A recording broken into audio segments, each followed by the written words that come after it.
Welcome to the First Lady Point of View show, everyone. I am your host, the First Lady Felicia K. This is where you can expect culture, music, news, reviews, fashion, and exclusive interviews. So stick around. After this short break, we got exclusive that you don't want to miss.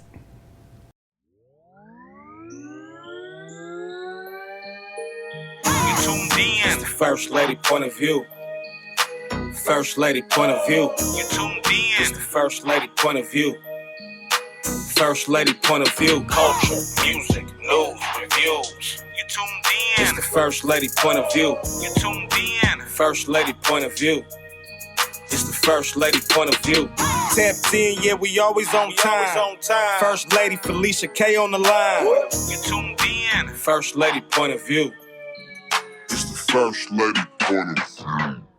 Welcome back to the show, everyone. And first off, I want to wish you all a happy Black History Month. And speaking of Black History Month, we're going to get into something that's definitely a part of history and we don't hear much about. We're going to be talking to a Black cowboy, a country singer by the name of Kelvin Truitt. Welcome to the show, Kevin. How are you? I'm doing just fine. How you doing? I'm well. Okay. I want you to tell everybody where you're from, first off. Okay. Well, my name is Kelvin Truitt, and I'm from California. I was born in Los Angeles and spent majority of my childhood being raised in Sacramento, and then returning back for college until current. So yeah. Okay. So tell us a little bit about your upbringing. What was that like? So my upbringing was really awesome. I come from my nuclear family was rather traditional. My mother and father were married for 36 years, so I got to see mom and dad every day. Mm-hmm. My dad worked as a nurse practitioner, delivering babies and working in hospitals. And I actually thought my dad was a doctor for a long time because he used to leave the house in scrubs and his was it telescope on his however you say it, you know what I'm saying, to check the people's heart. And my mother is a local. She owned a hair salon, so she was very popular, did hair shows and things like that. So growing up with my siblings, I'm the youngest of four, and we grew up in South, our childhood was spent in South Sacramento after leaving Los Angeles. So how many siblings? You said four? It's four of you, so you have three siblings, boys and girls, or? Yes, one boy, I have one brother and two sisters. Okay. All right, so that takes me to the next question. The next question is, so where did your passion for country music come from? So that's a long story. So my passion for music in general, I love to mimic people when I was younger. So being from a large family, we used to have lightweight talent shows. When my mother and my dad would have company over, they would make us sing and dance. And I was fascinated with singing and with music. So from there, it was my heart's desire to become a battle rapper. So from rap, I fell in love with storytelling, and a lot of our local artists here, from E40 to 3 Times Crazy, Too Short, they always told stories.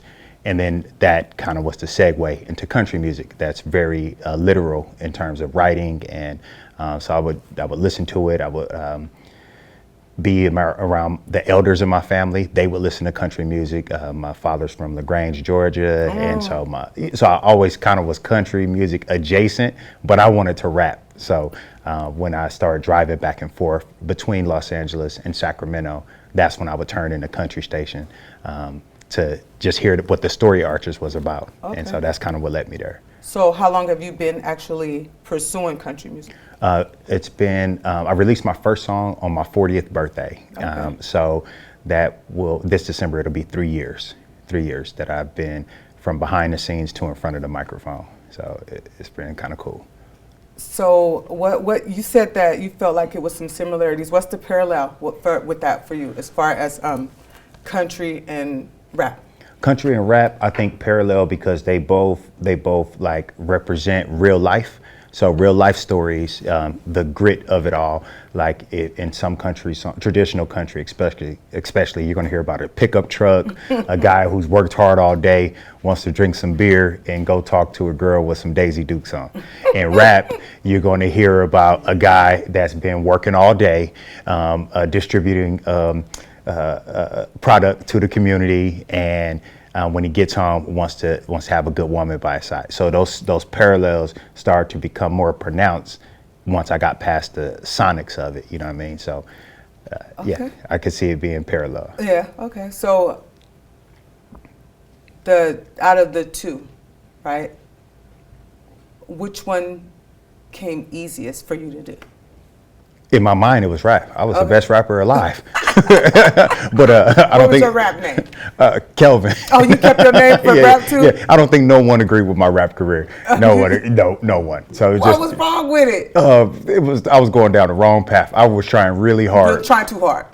Trying the hardest that anybody can try. Okay. Yeah. Okay. Yeah. But it just was a little bit more natural for you with the country music. The country music is organic. Okay, I tell okay. stories about my life. I tell stories about my faith, about how resilience and things. When I was rapping, I was just making up stuff. Just anything.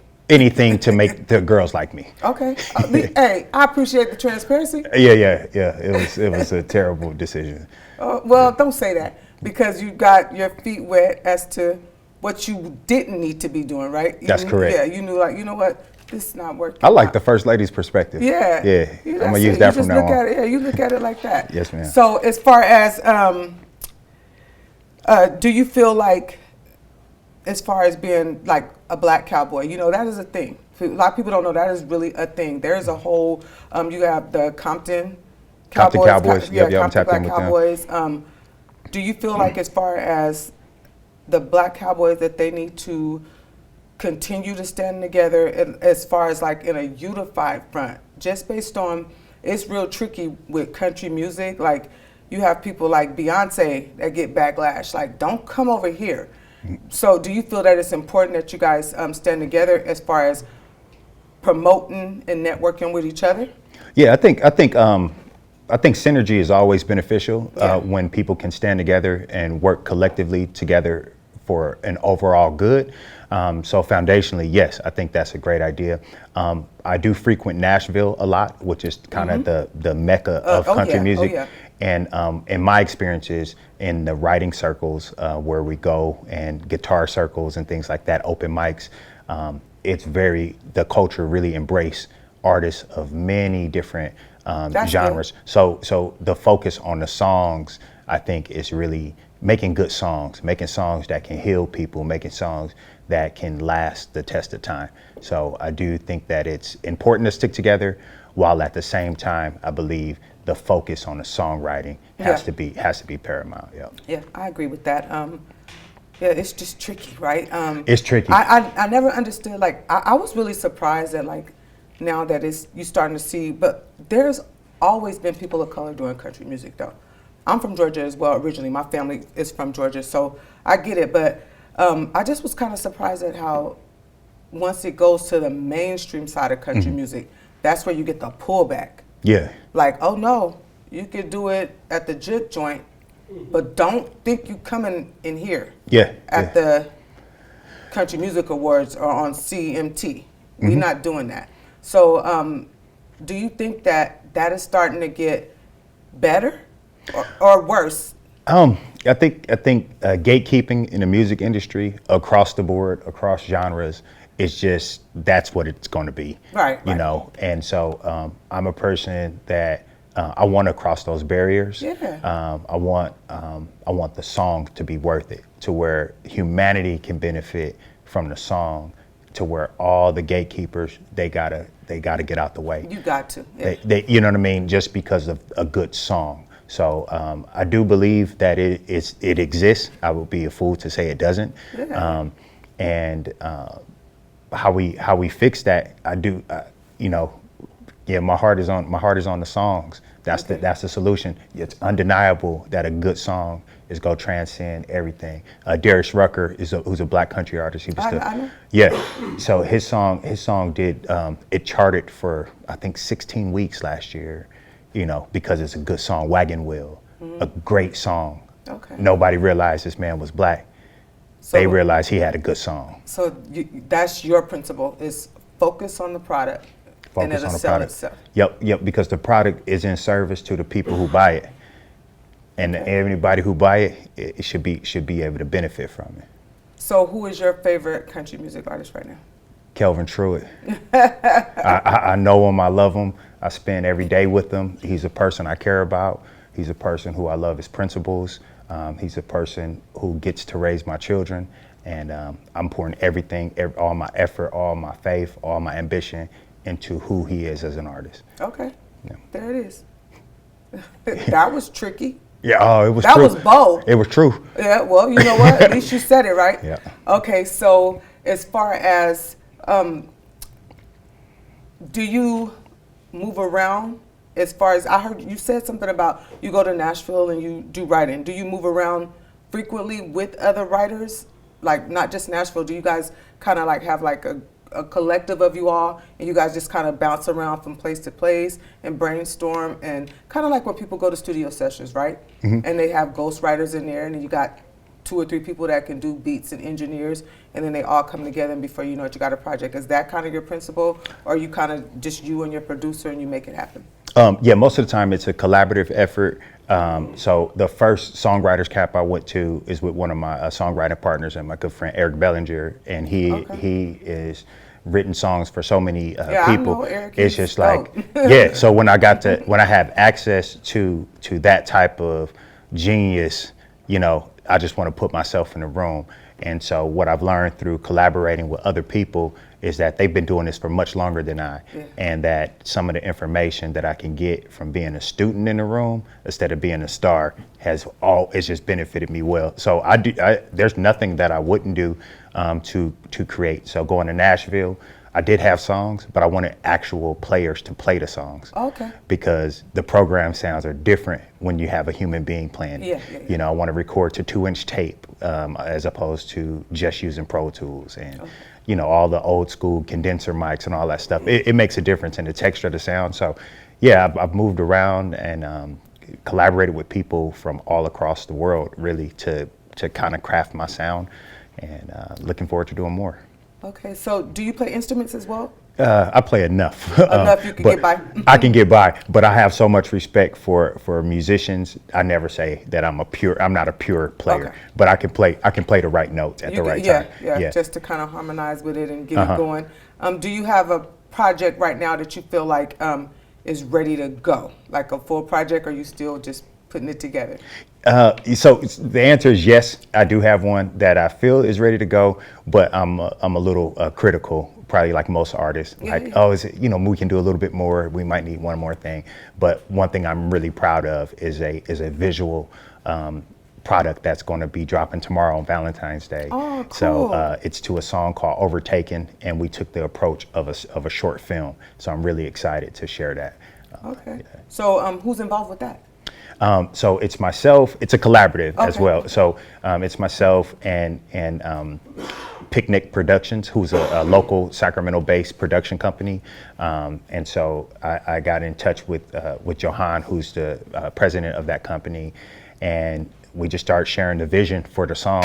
And we collaborated. We bought, there was a model that came in from Turlock, I believe, to play the role of the leading lady. There's a local coffee shop featured in the video, and then we used a mansion. We got to shoot in this oh my gosh, I don't even know. It was like a 10-acre property that we were able to access. So it's all just people coming together to say, let's tell a cool story. We had 9 people on our crew. Most of them either volunteered, or worked for very, very reasonable rates to see the project come through. Okay. Yeah. So that's going to be exciting to watch. Oh, yeah. So I know the outfits and everything was all together, because you always so well put together. Oh, the fits is crazy. I know. The fits is crazy. Did you have a stylist come in and help you with like the total body of the work, or like a creative director, or did you just kind of go in with your own vision and said, look, you guys, this is what we're doing? How did that work out? Yeah, so for the fashion, that was a piece of what came with the Picnic production team. Is they had a stylist on deck, and so we did style it from my own closet. So the things that you will see me featured in are out of my own closet, and then there was a few pieces that were bought in for the model, because we have like kind of it's a vintage throwback type of a vibe on the video, so it's real tight. Okay. Yeah. You know, I'm big into fashion, so when we come back from the break, we're gonna have you get up and you know we do fashion here too. I want you I to didn't show know me that. we're gonna show them a little bit of your aesthetic, because you fly. Let's get into and it. I appreciate Hey, that. you fly too. I followed you on You know what? Let Instagram. me tell you, dressing well is a form of good manners. All right. Tom Ford said that. We'll be right back after this short break. Stick around. Don't go nowhere. First lady point of view. You tuned in. I wonder if you know that I want the best for you. I know you're going through a lot. I wonder if you know that the big homie needs help too. He can't just rebound from everything. I know you've been grinding. Let's go, let's go, let's go. But how long will you fight solo? I wonder if you know that we can get help. I wonder why we waited so long. I'm not wondering anymore. Love, you're mine. Let's see how far we can go.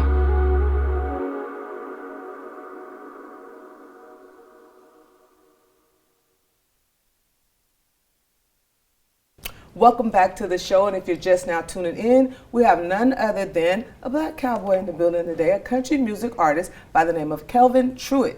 All right, Kelvin, now before we went to the break, I mentioned your fashion. So stand up for him real quick and let him see. Matter of fact, which camera are we on right now? Where we at?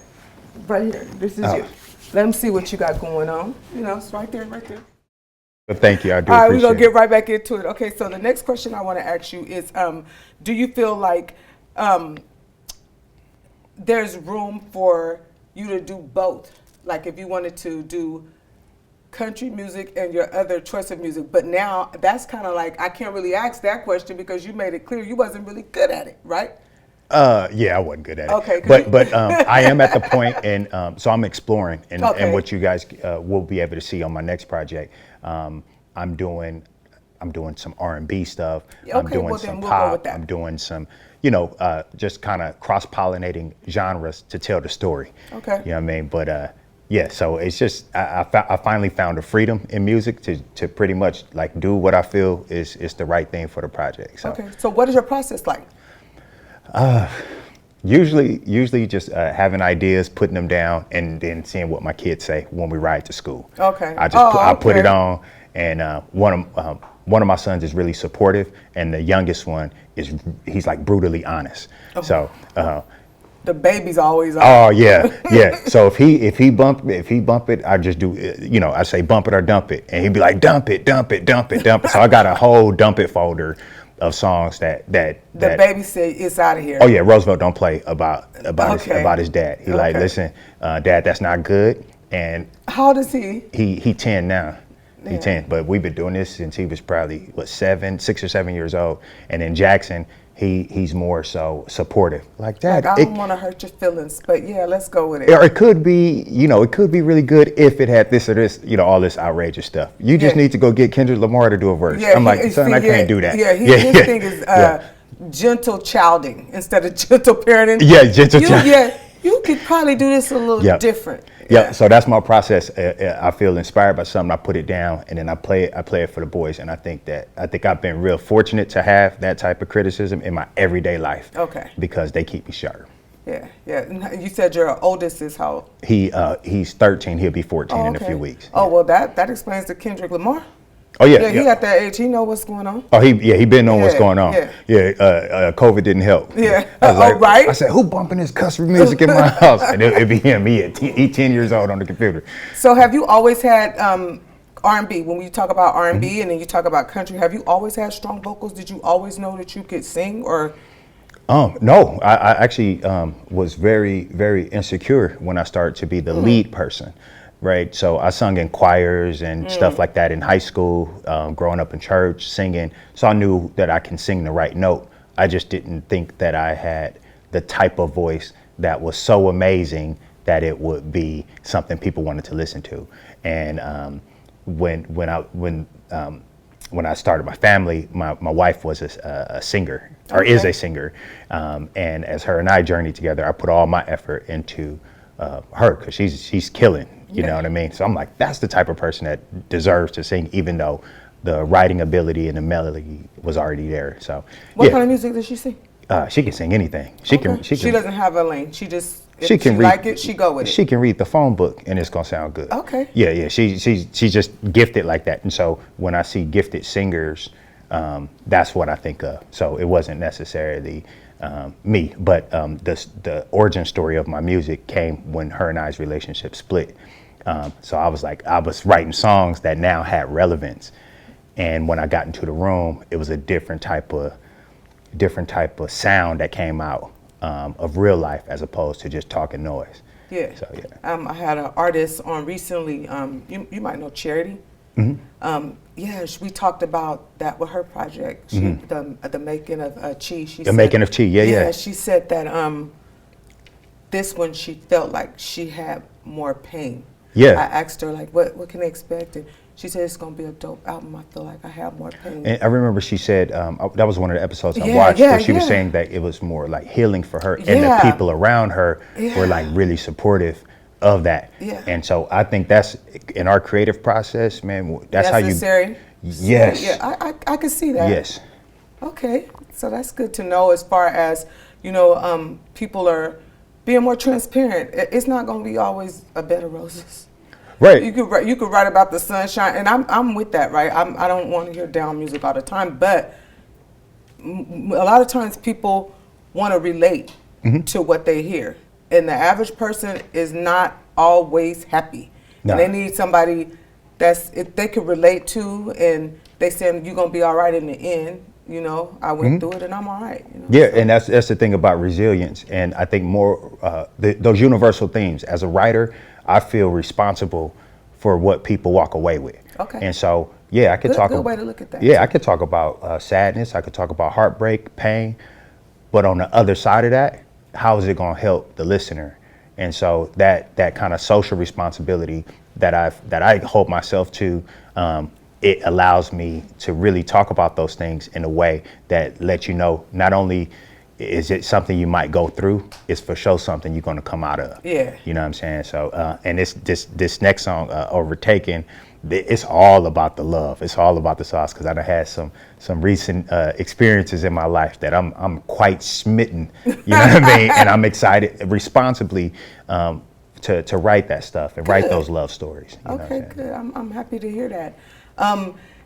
Where do you see yourself with this journey right now, the country music lane? Where do you see yourself with this 5 years from now? 5 years from now, Artist of the Year in one of those 5 years. I would like to get a song licensed in a film. Oh. I believe that some of my stories can really aid in some visual stuff. I'd like to perform live at a major award show. I can't really name which one because I don't know. Yeah. But get me up there and we'll get it done. Yeah. Okay. And then I wanna. It's my endeavor right now. Immediate steps is to become a beloved artist in Sacramento, and then spread from Sacramento to California, and from California to the whole West Coast. I believe it. You know what I mean? So just really the brick by brick format is what I believe in. Yeah, I think it works best that way. Yeah. Yes, ma'am. Yep. So that's good to know, because when you said the award, something I never heard anyone say that. That's a good long-term goal. Artist of the Year in the next 5 years? Yeah. Yes. I never heard anyone claim that. That's a good one. Yeah, I'm going for it. It's something I believe can enrich our culture, and it's going to be a blessing to myself and to my family, and ultimately to anybody that we touch, because every body of work that I put out is a collective. So it's not just a win for me, but it's a win for what we've worked hard for. So we coming after it, and I'm gonna say it as loud as I can for as long as I can. So have you run into any obstacles though so far with the country music lane? Yes. Yeah. Yes. There's a race barrier on a thing that's known popularly as bro country, right? So you can have a good song, but it's like, oh, this is you. That's what I was talking about earlier. A lot of people that I know doing country music, like K. Michelle, she was recently telling us at an event. She was talking to a couple of us, and I don't know if I can say his name on here, but anyway, she was saying that that's just weird how, as long as she got a scholarship for yodeling, That's always been her lane. It's always been her lane. Yeah. Yeah. So people. And it's hard for her right now though to get in that. She's a good country singer. She's a good country singer, and I've had the Beyonce conversation. A lot I don't of like times. Beyonce and country music. That's me, and I'm a Beyonce fan. so but K. Michelle, that is her lane. Yeah, and I think it's any singer that's from the South, it makes sense for you Right, to have a right. relationship with country. For me, I'm a barber from the West Coast, from California. And like my story is actually more confusing than a singer from Texas. Right. You know, knowing country music. So there are barriers. There's obstacles that I've run into, and you know, I'm a dude from LA, so my fashion sense sometimes don't look like they're waiting for the country guy to come and do a sound check, and I'm up there playing. They're waiting for me to rap or to do something. You look like you fit. Yeah, this was intentional. Okay. Yeah, but no, in general, like just kind of my taste palette for Yeah. fashion, my how you treat people, and then I've been behind the scenes for most of the time, so I can run the soundboard. I can do so. There's an awareness. So they're like, who do you work for, as opposed to you're you're the artist, you know. So there's some obstacles. There's some red tape up, and it's just it is what it is. The good songs we don't have access to them. Yeah. Well, it'll do what it's supposed to do if you stay. I just tell people all the time, you got to stay consistent. Mm-hmm. You can't be all over the place, and you can't do it sometime if you want it to work, Yes, right? Unless it's a hobby. Yeah. But if it's something that you're planning to make your career, your end game, you cannot do it sometime. I tell people that all the time. Yeah, that's good advice. You cannot say, well, I'm doing it this week, or pop out every 5 years and then think people are going to. Only people can do that is LL Cool J and Oprah Winfrey. Yeah, and they've done their work. That's my point. They've done their work. Because there was a time when they were in your face all the time. Yeah. You know, so it's been nice having you on. I know you got a lot of other things going on. We're going to have to get you back in here and talk about some of those other ventures, maybe in season 4, which will be coming up pretty soon. But I want you to go ahead and tell everybody, I think you're right here, look in this camera right here.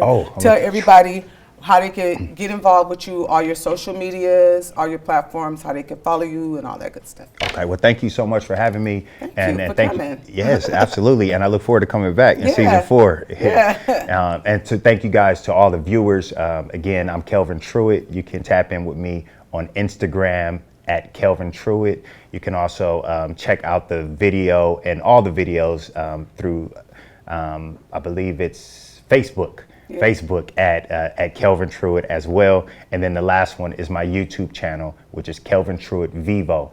And it's on the screen right now. So thank you guys for all y'all support. I got a 2-part, it's a short film called Overtaken, and I look forward to hearing all y'all feedback. When you go through there, man, please leave some engagement, like it, put a thumbs up, man. It's free to support. Yeah. It's free to support. So thank you guys so much for having me, and thank you guys for viewing. Oh, that's what's up, man. We appreciate you for coming. I hope you guys enjoyed the show. Make sure if you, after you watch this on TV, when you go to his YouTube, or when you go to our YouTube, make sure you like and share the video. It's free. Watch the interview, like he said, it's free.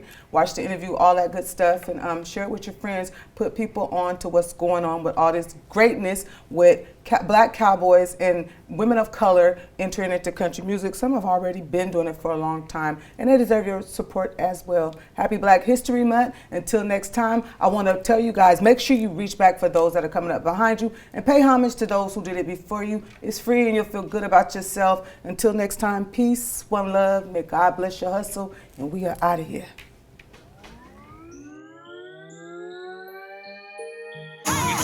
It's the First Lady point of view. First Lady point of view. You tuned in. It's the First Lady point of view. First Lady point of view. Culture, music, news, review.